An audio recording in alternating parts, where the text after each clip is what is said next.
Hello and welcome to our program, Where God Weeps, a program in which we speak about the situation of the suffering church around the world. Zambia is a South Central African nation and one of the continent's biggest copper producers, with 70% of the Zambian economy depending on this export. The economy is in crisis due to the slowdown of the Chinese economy, the main buyer of the Zambian metal. Zambians took part in a national day of prayer seeking divine help for the country's economic woes after an appeal from the president. To tell us more about the situation of faith in Zambia as well as the work of the Catholic Church, it's my great privilege to welcome Father Jacob Paxy Alumkal, a Carmelite missionary on loan from India working in the Chipata diocese in Zambia. Father Jacob, thank you for being here today with us on our program. Thank you too, Mark. I am very grateful to you for calling me to this stage, and I am with pleasure I will be answering your questions or your inquiries.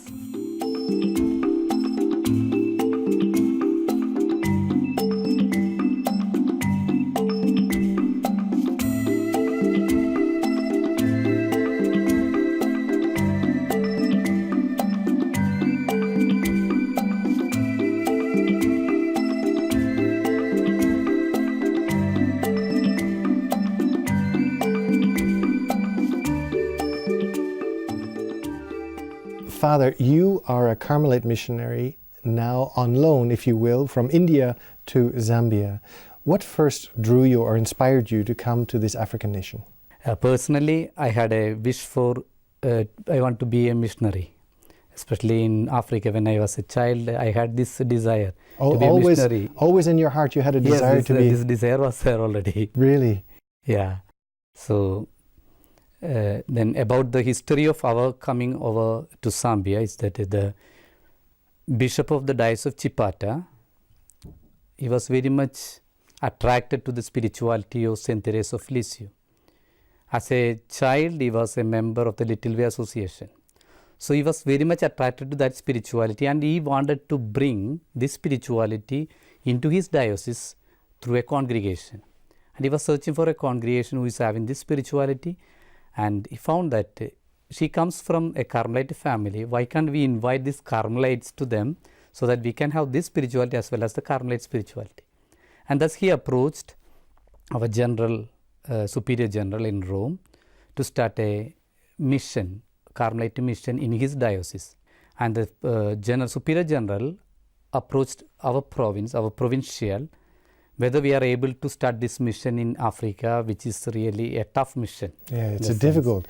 You are, I mean, I don't know how it has been, but it must be quite a jump for you from coming from India to a new culture, to a new language. The Diocese of Chipata, I believe, is something like 600 kilometers long. There are no roads. It's a very rural area. How do you, or what was the greatest challenge that you had to overcome when you first arrived to this diocese? Yeah, we went there on 17th January 2014. So it was a rainy season. As you said, there were no roads and we were caught up in the mud several times. No? So there is a big road, the Lusaka-Malawi highway is there. That is the only tar road we can see there. And other inside interior parts, there are no roads at all. Only mud roads are there. And Chipata is situated in the eastern province of Zambia, which is the second poorest province in all over Zambia.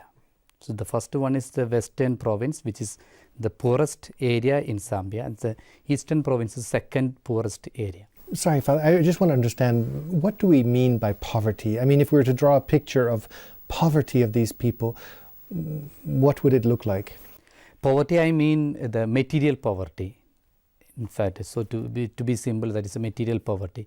Because people are rich in many and various ways.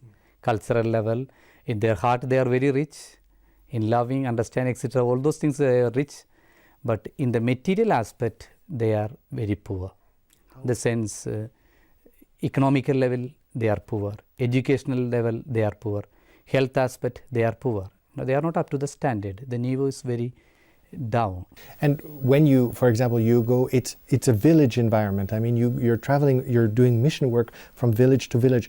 Are they for example, how big would a village be? Is it grass huts, or what kind of infrastructure are we thinking of? It depends upon the size of the village, depends upon so many other factors. So we have given two places. One is in the plateau and another one is in the valley mission. In valley, people are really scattered and scanty population. So there we can find one village with 11 huts or 11 families. And another place we can find some 17 families together making one village. But in the ebene or in the plateau, villages are rather big. And mostly in the valley, villages are situated around a water source. So it depends upon the availability of water, people are gathering together. Now, I cut you off because I was asking you earlier, what was the greatest challenge that you encountered when you first arrived from India? So I'd like to pick this up again. What was the greatest challenge then when you first came? Because the lack of infrastructure is the first challenge that we met with in this area. Lack of roads, lack of transportation, material poverty. And we also went there with a poverty spirit. We did not have our own vehicle almost an year we did not have any vehicle of our own. So it was very difficult for us to move about. And the challenge we faced in their Zambia is the first one is because of the language. Now, would these people already be Catholics, or is this really primary evangelization? Is this reaching out for the first time the good news of Jesus Christ to these people? I would say both are there. Because there is primary evangelization was done already by the missionaries of Africa priests. Then there were also Comboni fathers, etc. So people are Christians and Catholics are there. So I said Christians, the Dutch Reformed Church was there from the very beginning. So they have done a lot of missionary work there. And there are many of them are Christians. And the people, because I suppose they're tribal religions or animist perhaps religions, yes. Ancestral worship. Yes. Were they open to the concept of the Holy Spirit? Were they open to the concept of one God? Was it easy to transmit the faith into this new environment? When we start now, as missionaries, when we go there is already a structure of evangelization and getting people into Catholicism. There's always a structure is there. So people, those who wanted to become Catholics, they approach the priest through the catechist of different outstations, and they are received with full freedom, their own freedom. And that period is called abvensi. They are coming, just newcomers.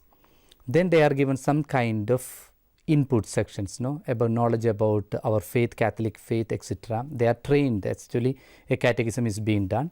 Then next year they are received as we call it in their own Chicheva language. Yes. The beginning of the catechumenate period is called medallion. They are given a medal and they are started praying, etc.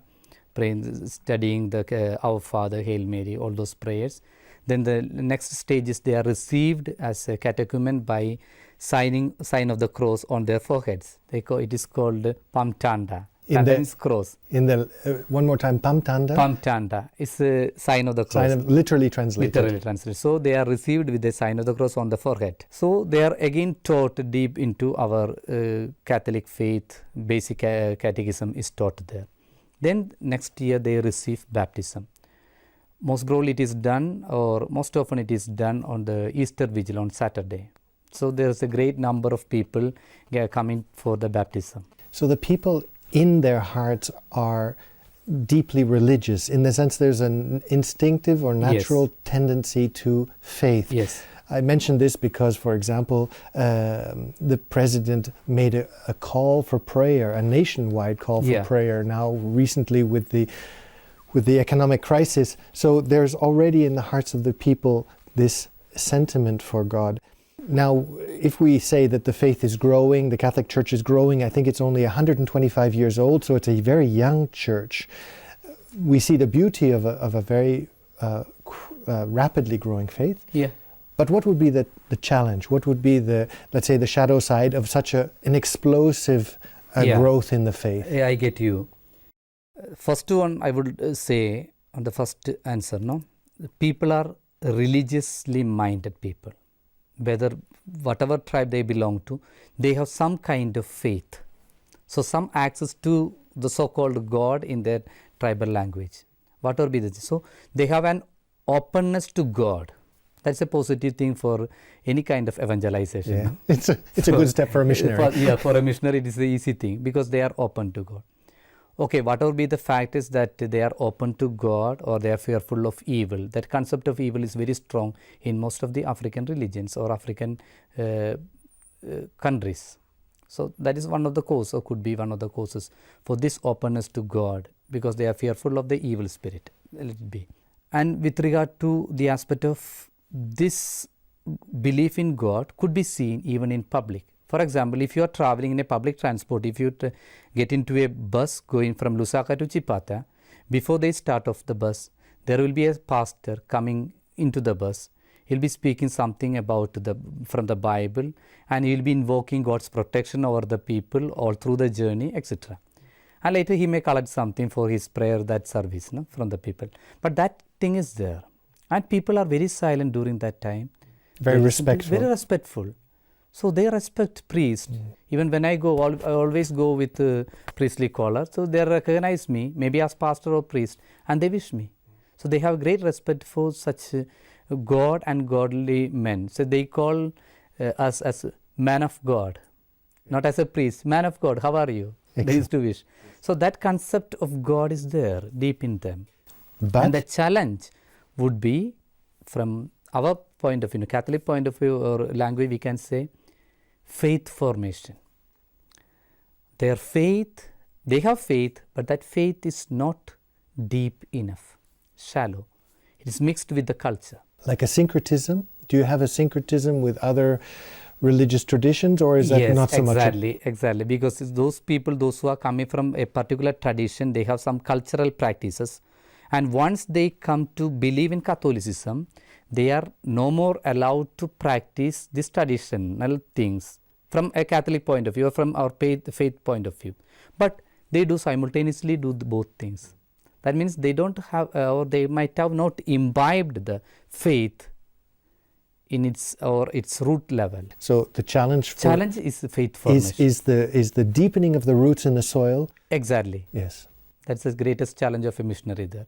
Evangelization is easier, but faith formation is really demanding. Now you touched upon the question of evil, yes. And because Satanism and witchcraft is also prevalent, unfortunately, in the society. Very much. How does this manifest itself, and how do you, as a missionary, how do you respond to this? When we reached Zambia for the first time, we had a meeting of the priests.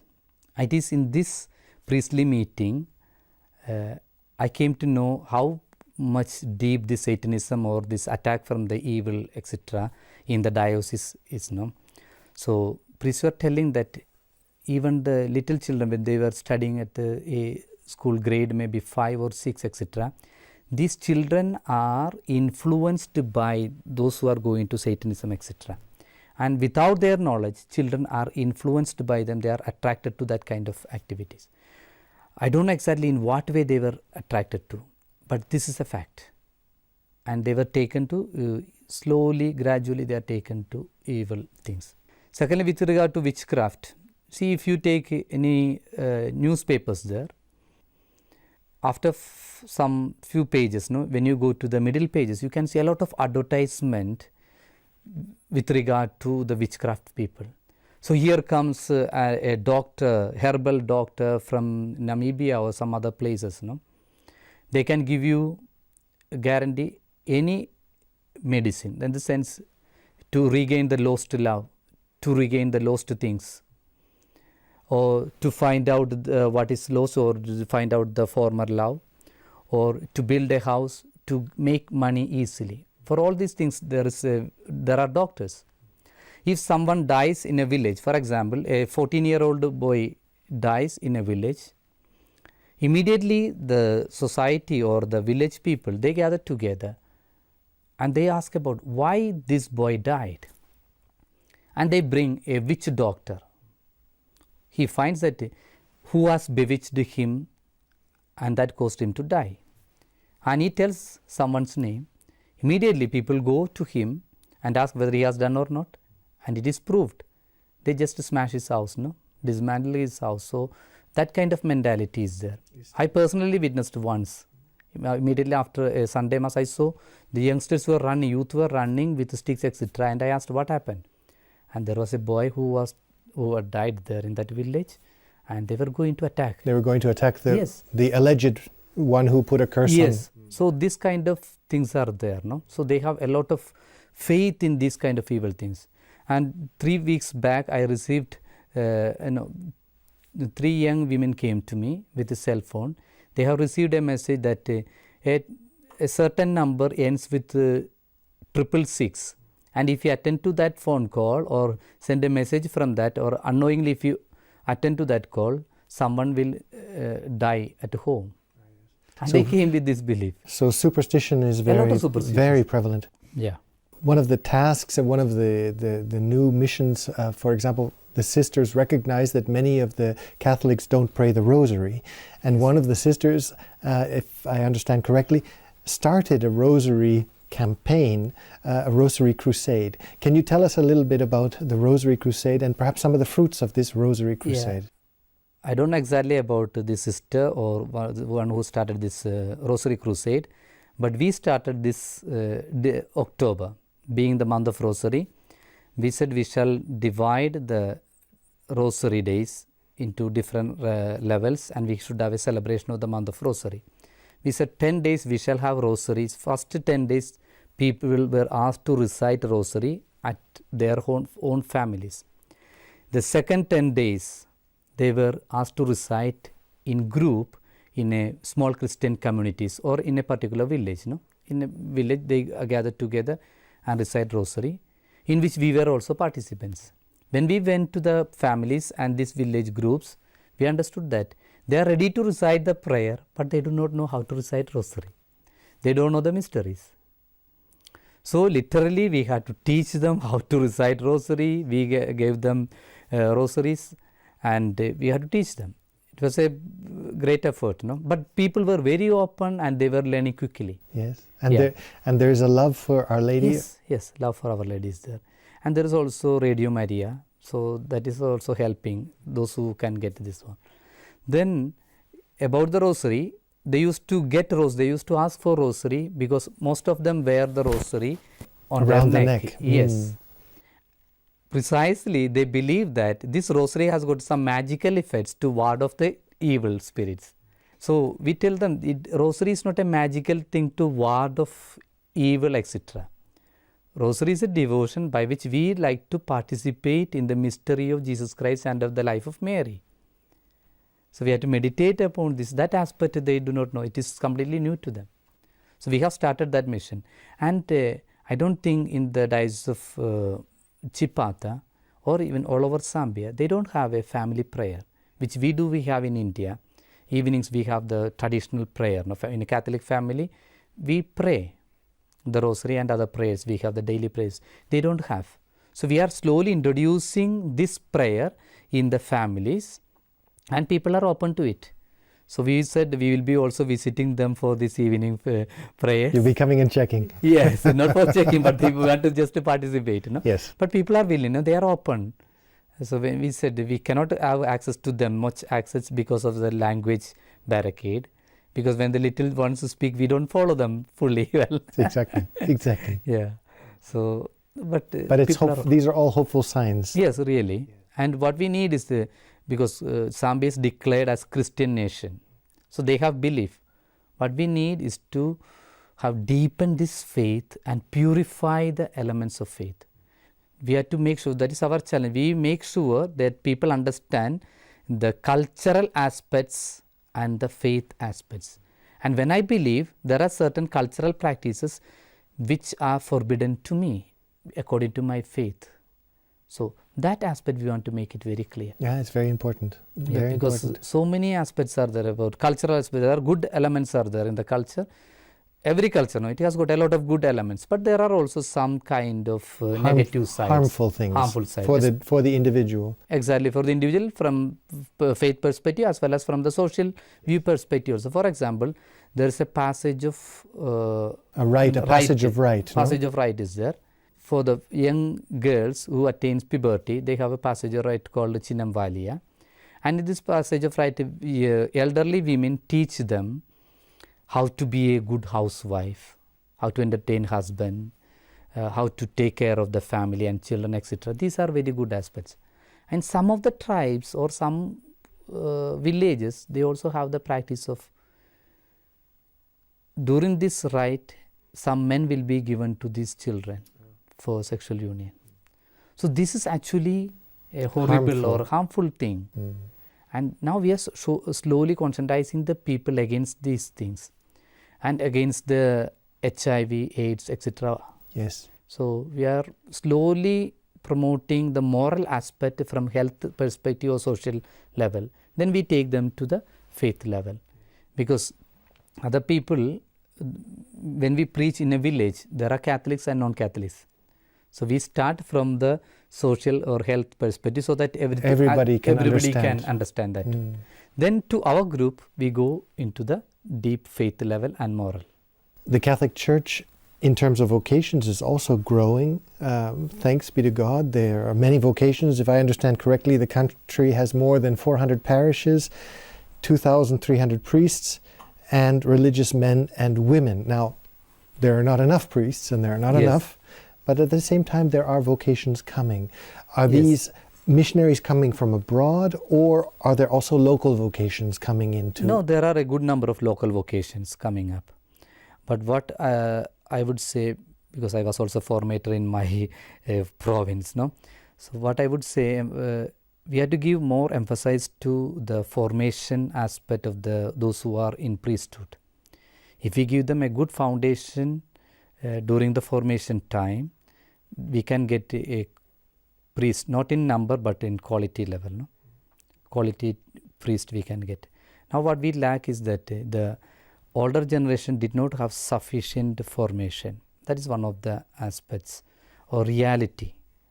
They are good willing, no? They are doing a lot of service, but from the aspect of faith and formation, I doubt whether it was really deep enough. Deep enough. So it is deep, but not deep enough. So not so much the quantity, but now the quality of the students. We should pay attention to quality, not to quantity.